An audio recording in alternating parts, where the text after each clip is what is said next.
Bonjour chers internautes de la GTV et merci d'être au rendez-vous dans votre émission Entretien du jour.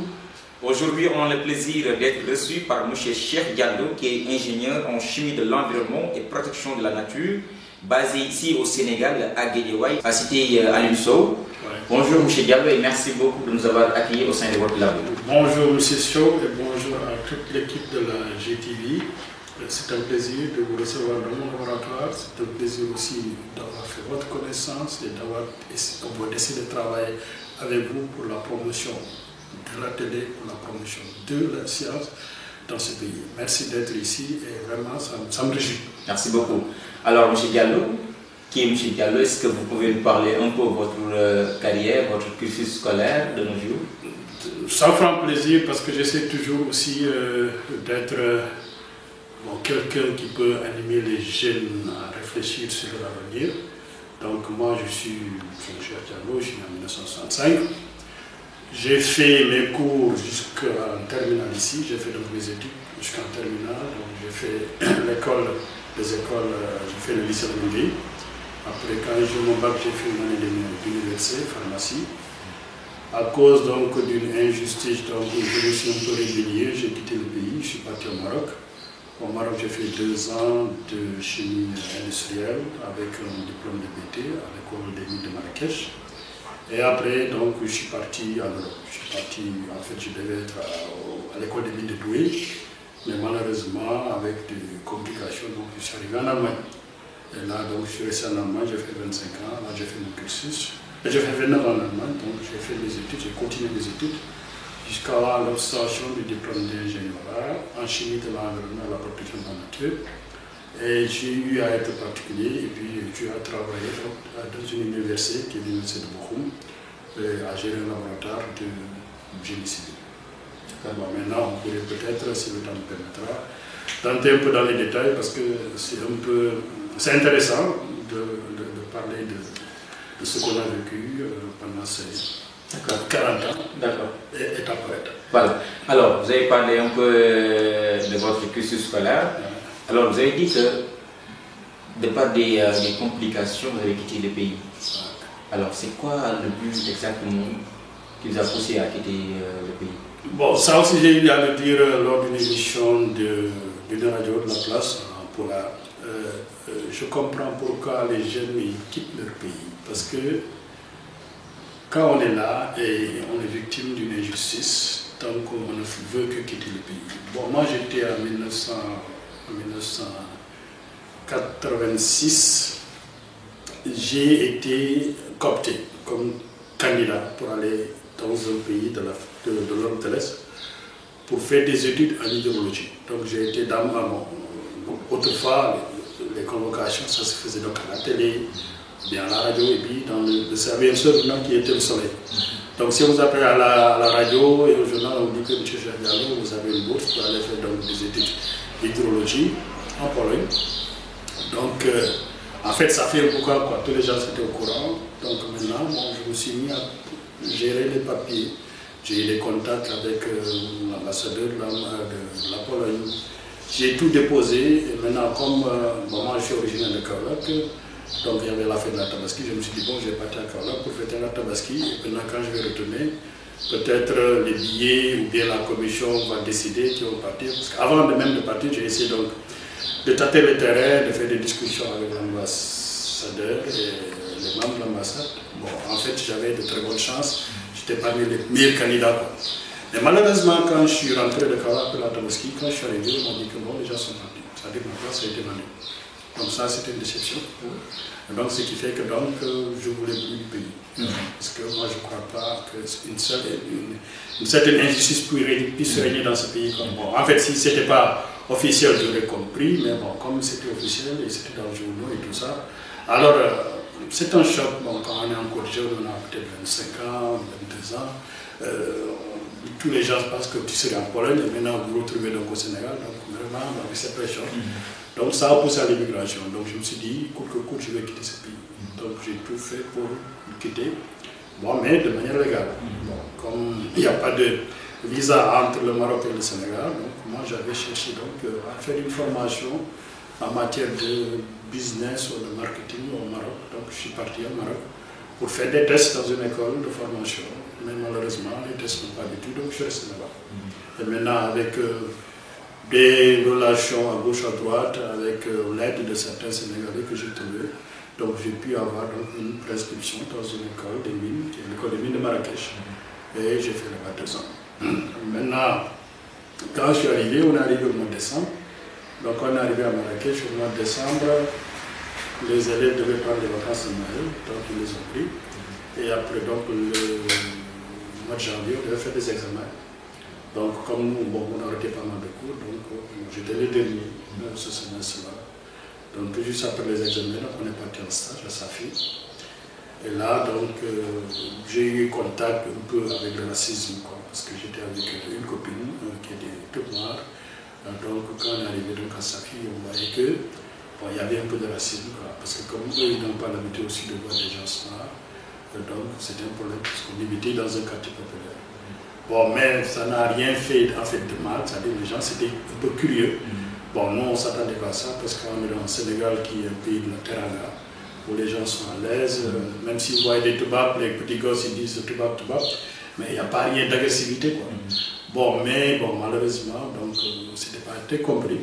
Donc de là, donc, on a fait notre stage, et quand on est rentré, donc on a essayé de mettre le paquet. Donc après les 2 ans, je faisais partie des meilleurs de ma promotion. Donc j'ai été proposé pour aller à l'école des mines de Douai, pour continuer mes études.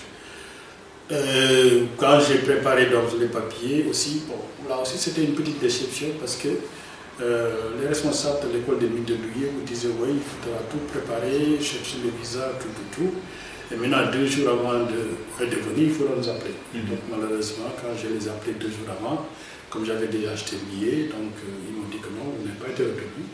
Une deuxième déception, mais en fait, ça m'a pas surpris, quoi, parce que j'ai déjà eu donc des cas, des cas comme ça.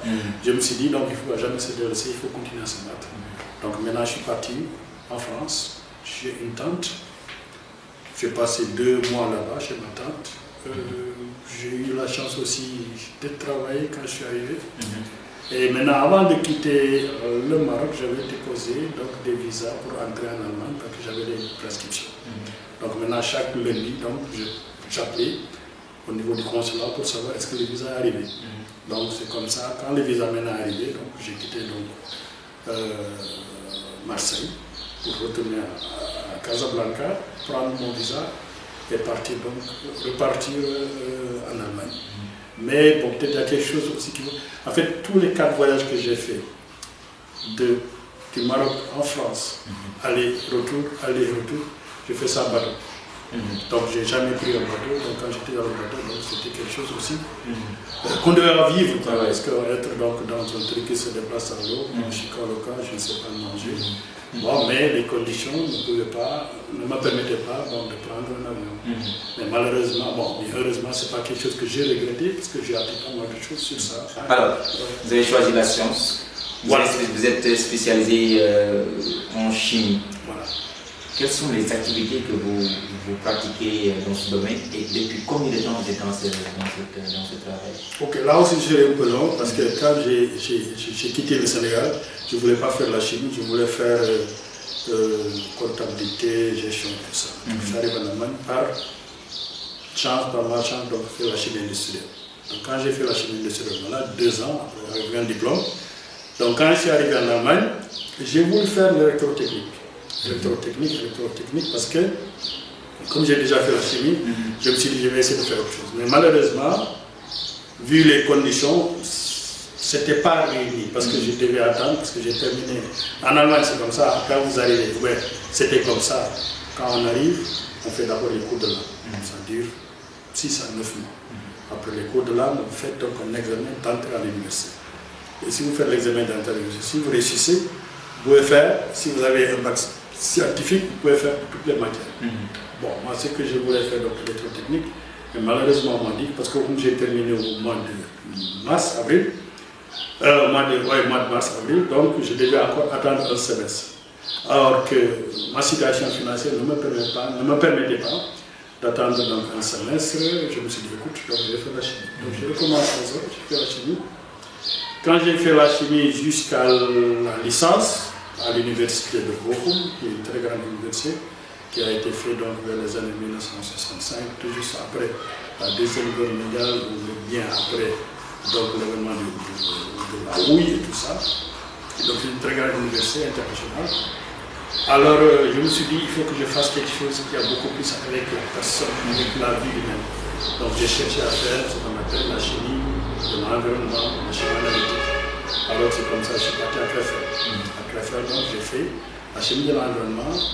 Et cette chimie de l'environnement me rapproche beaucoup plus de la vie, d'expliquer un peu la vie. Parce que c'était une chimie qui permettait de contrôler ce que les hommes, ce que l'humain, la personne, l'individu a besoin pour vivre. C'est-à-dire ce sont l'eau, les aliments, l'air et tout ça. Donc avec cette chimie, j'ai appris à contrôler tout ce qu'on a besoin. Quand on a un sol, pour construire une maison, mais pour cultiver, connaître donc les qualités du sol, qu'est-ce que le sol a besoin. Quand on vit quelque part, dans une rue, on regarde s'il y a des gaz qui sont toxiques. Quand on prend de l'eau, aussi contrôler la qualité de l'eau. Connaître donc, est-ce que cette eau, je peux l'utiliser pour boire, est-ce que cette eau, je peux l'utiliser pour arroser mes fleurs, est-ce que je peux l'utiliser pour préparer. Et maintenant, quand on a des aliments aussi, contrôler la qualité des aliments. On parle aussi des médicaments, on pourrait contrôler si les médicaments ils sont bons ou c'est faux. Donc c'est cette chimie que j'ai appris et que j'essaye aussi de partager avec des jeunes collègues, parce que moi je dis mes étudiants ne sont pas. Mes étudiants, ce sont des collègues parce que ce sont des gens qui sont appelés demain à travailler comme moi, quoi. On sera donc dans un même domaine. Donc à partager avec mes collègues, tout à fait, mes connaissances, ma disponibilité, participer au développement du pays à ma manière, à ma façon, parce que c'est pas, en fait, c'est tout simplement ce que l'on veut, c'est tout ce qu'on réalise, et l'expérience de ma vie m'a permis de comprendre que c'est pas toujours facile. Ah ouais, c'est pas toujours facile. Voilà. Et maintenant, chaque jour, on sera là. Alors, quand vous êtes au Sénégal et l'installation de cette labo, vous formez des étudiants. Alors, quelles sont les activités que vous pratiquez ici au sein de ce labo? Ok, je suis là depuis, je suis rentré définitivement de l'Allemagne depuis 2017. Mais le labo existait sur notre label en 2017. Et c'est aussi ça qui m'a fait revenir. Parce que le labo, ça a été fait vers 2009. En 2009, qu'on a eu l'idée de créer le labo avec 3 autres partenaires. Bon, 2 Sénégalais et un Béninois. Mais malheureusement, ça n'a pas marché. La coopération, ou bien le fonctionnement et tout ça, ça n'a pas marché. Alors, le matériel, c'est un investissement très lourd. En fait, on n'a pas vu vraiment de résultats. Bon, maintenant, la faute, ça appartient à qui, on ne peut pas savoir. Bon, maintenant, comme je me suis dit, j'ai un matériel en Allemagne, en fait, et en Europe, les choses commencent à devenir un peu difficiles. Mais il y a aussi un aspect social, socio-culturel qui joue aussi dans mon retour. C'est-à-dire qu'il y a aussi une liaison avec ma religion, une liaison avec la culture sénégalaise, parce que je venais très souvent, qui m'a fait que vraiment, je me suis dit, bon, en fait, j'ai plus rien à prouver dans ce pays, parce que j'ai formé pas mal d'étudiants en Allemagne. Je me suis dit, pour le reste maintenant de ma vie, je veux me concentrer à former et à partager mes connaissances avec les Sénégalais qui sont là. Ce qu'on fait, c'est d'abord de les former, c'est-à-dire de leur donner le sens de pouvoir faire quelque chose dans ce pays, d'abord. La première chose que j'ai fait quand il y a quelqu'un qui arrive, c'est de recycler d'abord les bouteilles de plastique de 10 litres. Je les recycle en mettant donc des produits et je donne à chacun 4 grains d'arachide qui le sert. Et pour essayer de montrer aux gens qu'ils peuvent faire quelque chose avec leurs mains. Ça, c'est la première étape. Maintenant, ça peut marcher, ça ne peut pas marcher. Et ça aussi, c'est pour leur donner aussi une philosophie que dans la vie, c'est pas toujours quand on fait quelque chose qu'on doit avoir plaisir. Donc, toujours quand il y a un groupe de 5, 6, 7 personnes, 10 personnes, quand ils font donc cette étape-là, certains s'imposent, c'est-à-dire des oiseaux qui viennent prendre les graines. Mais c'est pour leur dire qu'il ne faut jamais baisser les bras. Tout à fait. Il faut continuer. Donc ils recommencent. Donc ça, c'est déjà la première philosophie, pour leur dire que dans la vie, rien n'est acquis d'avance. Il faut toujours lutter, il faut toujours persévérer pour réussir. Tout à fait. Bon, maintenant, je commence à leur montrer ce qu'est la chimie. Parce que malheureusement, dans ce pays, on forme de manière théorique, de manière pratique. Et maintenant, moi, je veux au moins combler le côté pratique. C'est-à-dire, ce que je propose, c'est permettre aux techniciens, dans les domaines des sciences, que ce soit la chimie, que ce soit l'environnement, que ce soit un peu aussi les énergies, de faire la pratique. De leur apprendre c'est quoi, par exemple, les différents appareils qu'on utilise dans la chimie. Maintenant, une fois qu'ils maîtrisent donc ces appareils-là, maintenant de commencer à faire des analyses. Analyse qualité de l'eau, analyse qualité des médicaments, analyse qualité de l'air, analyse qualité des produits. Et c'est ouvert à tout un chacun. C'est-à-dire je ne peux pas en fait prendre ou bien accueillir par exemple des gens de première année, je n'ai pas les capacités. Ce n'est pas aussi le but. Le but, ce n'est pas de former ou bien de faire une université privée. Le but, c'est quoi? C'est d'abord les gens qui sont déjà formés théoriquement dans les universités, soit privées, soit donc de les amener ici pour qu'ils aient un peu de pratique. C'est-à-dire permettre aux élèves, à partir de la 4e, 3e, secondaire, terminale, de leur montrer c'est quoi la chimie, c'est quoi en fait ce qu'on propose ici, pour leur permettre de choisir aussi des matières scientifiques ou bien des séries scientifiques. Parce qu'un pays, on ne peut pas le construire avec des littéraires. Les littéraires sont importants pour nous permettre de faire des lois, pour nous permettre de faire certaines choses. Mais quand on veut bâtir un pays, il faut des scientifiques. Et les scientifiques, il faut vraiment les bosser. Parce que les gens, s'ils ne savent pas les métiers scientifiques, jusqu'à présent, il y a peu de labos. Jusqu'à présent, il y a peu de formation technique. Maintenant, il y a des gens qui commencent à s'y lancer. Il faut qu'on ait beaucoup plus de techniciens. Avec maintenant ce qu'on a découvert au Sénégal, ce qui va arriver au Sénégal, que ce soit le gaz, le pétrole, ou bien les minéraux qui sont là, il faut qu'on arrive à traiter ces minéraux ici sur place. Et quand on fait ça, maintenant, on va créer des emplois. Alors, chers internautes de la GTV, nous vous rappelons que vous êtes toujours dans votre émission Entretien du jour. Aujourd'hui, on a le plaisir d'être reçu par M. Cheikh Diallo, qui est ingénieur en chimie de l'environnement et protection de la nature. M. Diallo, en parlant des activités que vous pratiquez au sein de ces labos, on a vu ici des pierres, je ne sais pas, c'est à la base du ciment. Ça, c'est du béton. C'est du béton. Du béton. Ouais. Là, c'est un projet de recyclage. C'est-à-dire, on essaye, à partir des plastiques qu'on récupère, un peu partout. J'en ai une tête pour montrer dans tous les échantillons.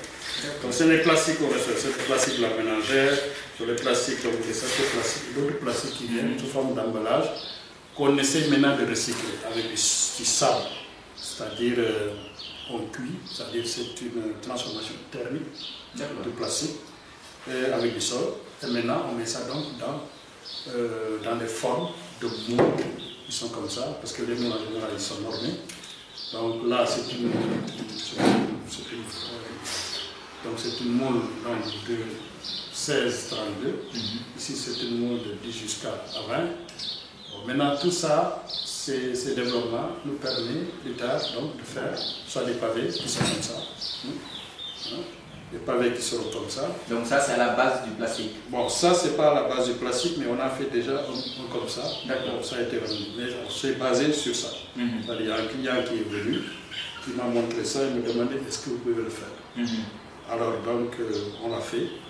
Voilà. Il a amené donc l'échantillon avec lui ce matin. Peut-être qu'il va nous rejoindre tout à l'heure. Donc, pour vous dire qu'on peut recycler le plastique, on peut en faire des pavés. On peut recycler le plastique, on peut aussi utiliser donc ce recyclage pour construire des maisons dans les zones rurales. Parce que la rigidité, les résultats des mesures que le béton nous a donné nous permet d'abord d'avoir un béton léger qui permet donc de faire des maisons, c'est-à-dire rez-de-chaussée. On ne peut pas faire des étages, mais les gens sont tendance actuellement à travailler sur un béton léger. Parce que on n'a pas les conditions qu'on a, les conditions de vie ici au Sénégal, en Afrique, nous permet, parce qu'on n'a pas de tremblement de terre, on n'a pas de tempêtes, on n'a pas par exemple beaucoup de gaz et tout ça, donc ça nous permet donc de faire des habitations avec un béton léché. Donc ça pourrait aussi entrer dans ce cadre-là. D'accord. Alors au-delà du recyclage, il y a d'autres activités que vous faites. Alors maintenant, ça c'est sur le recyclage, donc à partir donc sur le recyclage thermique. Maintenant, j'ai un partenaire aussi allemand avec qui je travaille. C'est une société qui s'appelle donc Abattoir West. C'est-à-dire là, on essaie de recycler le plastique, aussi avec l'appui d'un professeur sénégalais qui s'appelle Cheikh Oukal. On essaie donc de faire la pyrolyse du plastique, refaire les sachets plastiques pour en faire du gazole. À la base du plastique, faire du gazole. C'est possible de faire du gazole. On l'a déjà fait. Donc maintenant, on est en train de perfectionner, de travailler donc, sur ce projet. Ah oui. Donc maintenant, à part ça aussi, il y a les qualités, par exemple, de contrôle de médicaments. On voit qu'il y a beaucoup de faux médicaments. Ici, on peut donc tout simplement contrôler la qualité. C'est-à-dire que le médicament, il est bon, il est faux. Je forme aussi des gosses à créer des petites couveuses pour agroalimentaire. Je forme les gosses à faire un peu de biogaz avec les bouches de vache. Comme aussi on fait des analyses sur tous les paramètres en chimie. C'est-à-dire le pH, la conductivité, la teneur en métaux avec une SA, ou bien donc, la teneur en hydrocarbures avec un CPG. Donc je les forme dans ce cas. C'est-à-dire comment d'abord prendre un échantillon, d'abord comment traiter l'échantillon. Et on a beaucoup de partenaires, on a beaucoup de clients qui viennent nous poser dans ça. C'est-à-dire on forme, mais en même temps on traite. C'est-à-dire l'objectif de ce labo, c'est quoi? Donc c'est de former les gens dans la science, de leur permettre aussi de gagner un peu d'argent. Plus tard, pour se spécialiser sur des paramètres. Quelqu'un peut dire, bon, moi, je me spécialise sur le contrôle des médicaments. On n'a pas besoin de beaucoup de connaissances. Si on est un ingénieur, quelqu'un qui a fait une licence ou une master, avec la formation, vous pouvez rapidement connaître si un médicament est bon. Et ça aussi, ça permettrait aussi de lutter contre cette pharmacopée qui est un peu agressive. Parce qu'il y a pas mal de choses qui se passent dans ce pays. Pas mal de gens s'y tombent, ils meurent, personne ne sait de quoi ils sont morts. Ça veut dire les morts subites. Morts subites, c'est parce qu'il n'y a pas de contrôle. Si on contrôle tout ce qui nous entoure, que ce soit le manger, que ce soit la boisson et tout ça, donc on pourrait peut-être contraire cette maladie. Mais malheureusement, on n'a pas encore la chance de se regrouper et de bosser sur ce qu'on a. Je ferai un appel que davantage que des gens vraiment se lancent sur le contraire. Parce que ce soit l'eau qui est vendue dans les sachets, que ce soit les produits qui sont vendus comme assaisonnement et tout ça, il y a des problèmes. Mais si nous, les scientifiques, on ne fait pas d'analyse pour prévoir, on a fait d'autres transformations que vous faites ici au sein du labo, au-delà des recyclages, des contrôles des médicaments, comme vous l'avez dit. Alors, on pose la formation des jeunes. Alors, quelles sont vos ambitions? Parce qu'aussi, ce n'est pas du tout évident de créer cela au sein de ce pays et ils travaillent seuls. Vous l'avez dit tout à l'heure, vous formez les étudiants. Parlez-nous un peu de la formation.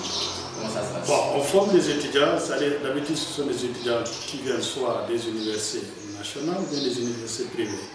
Ils ont soit la licence ou ils ont soit un master.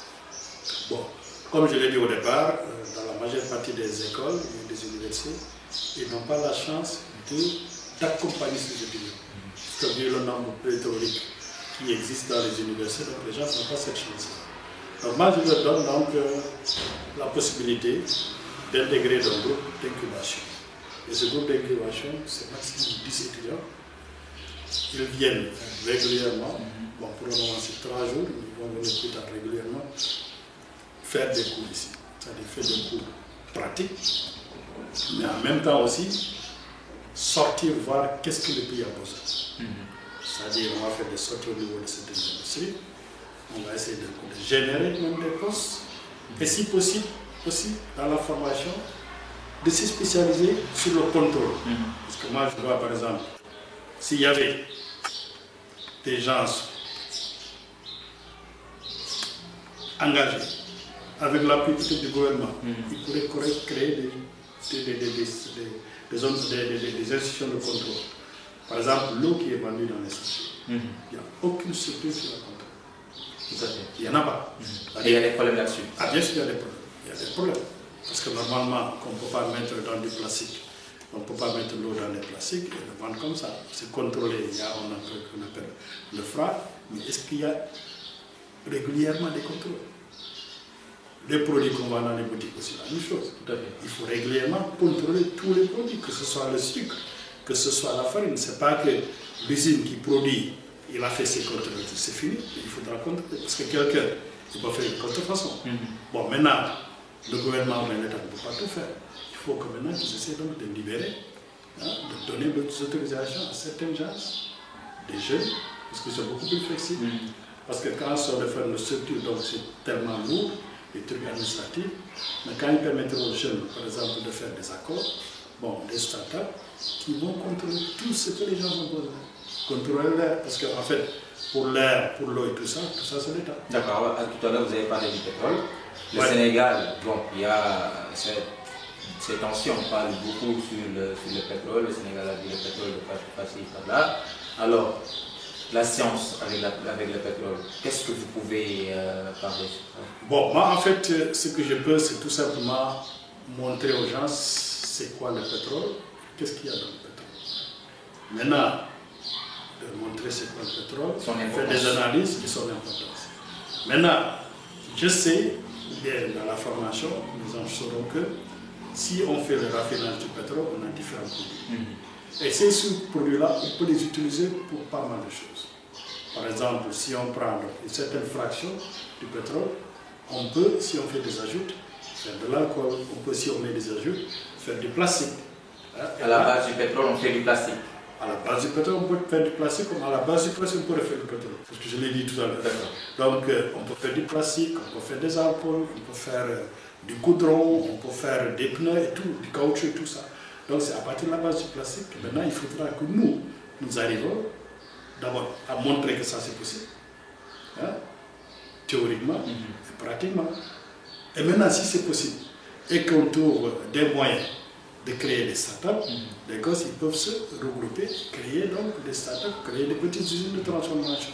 Parce que moi je ne sais pas, ici au Sénégal on ne fait pas de prises. Je ne connais pas une société qui fait des prises. C'est pas une société. Les prises électriques, je ne sais pas. Ou bien les contacts électriques, je ne sais pas une société qui l'a fait. Je ne sais pas, peut-être ça existe. Mais il y a d'autres choses parce que tout dans ce monde-là c'est du plastique. Tout ce qu'on fait c'est du plastique. Même les appareils photo et tout ça c'est du plastique. Tout. Donc on pourrait donc à partir de ça, maintenant proposer des trucs de plastique.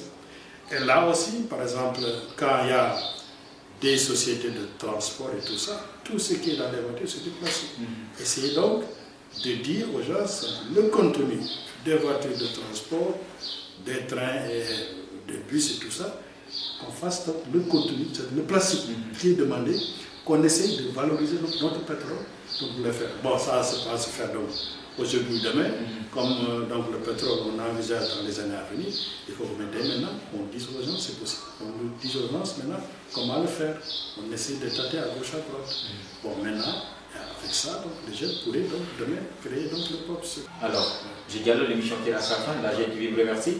Moi aussi, c'est à vous de vous remercier d'avoir vraiment prendre tout le temps que vous investissez pour venir m'écouter. C'est un plaisir aussi de partager mes connaissances. Et puis mes émotions aussi à travers l'émission. Parce que moi je dis que chaque personne a sa façon de ticker, sa façon de montrer. Donc en fait je ne vais pas me cacher, moi je suis comme ça. Donc, je vous montre ça. Donc je dis comment je réagis, comment je parle. Vraiment c'est un plaisir. Et je crois que ce sera aussi par la dernière émission. Parce qu'on a un projet aussi. Et le projet sera donc de prendre des thèmes de chimie qu'on va faire. Peut-être que ce sera chaque 15 jours dans chaque fois. Donc prendre un thème. D'abord on va commencer avec les instruments. On va les montrer, des petites émissions. Et maintenant après donc on va essayer d'entrer dans le traitement des eaux, l'analyse des eaux, l'analyse des méthodes de tout ça, et ça donc pour permettre aussi que les gosses s'intéressent à la science. On ne détient pas tout, mais on peut montrer que ça et ça c'est possible, et peut-être ça pourrait leur donner un clic, et que les jeunes générations qui vont venir se disent non, nous on préfère donc faire la science.